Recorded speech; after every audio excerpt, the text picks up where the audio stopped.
parol at ngayong panahon na naman ng Kapaskuhan, kaliwat kanan na ang mga malalikhaing parol na nakasabit kung saan-saan.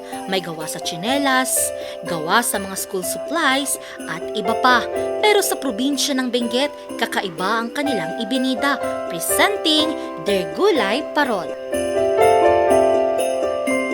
Gulay nga ang naging tema sa naging paligsahan ng paggawa ng parol ng mga magsasaka at mga tendera ng trading post sa bayan ng La Trinidad, Benguet.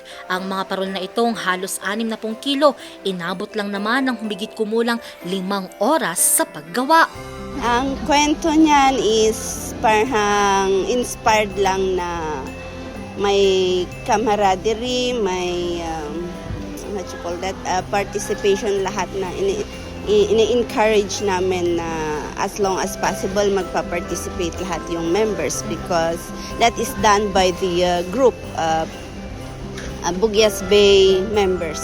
Sa season na to is hindi lang pansariling parang gusto naming ma-inspire na with the cooperation or pagmamahal ng bawat membro is ma-achieve mo yung masaya at maano na Pasko. 8 katao naman ang nagtulong-tulong mabuo lang ang parol na ito na ang bigat aabot sa halos 80. Kure nangin ang ka. Kailangan tanong dati may design ni ta kwa.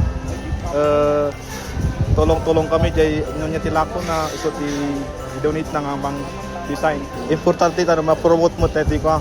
Stable tayo kin basta about the agricultural farm. Tawag nila ngayon sa mga ito, chop suey parol.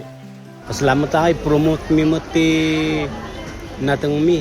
Salamat tayo, kasla cooperate mo ti membro dito nga kaya damat nga agaramid ti uray no nangin na kaya da nga i-provide mo nga agaramid ti gulay nga istar.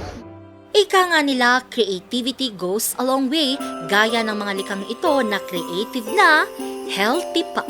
Angel Arquero, RNG News.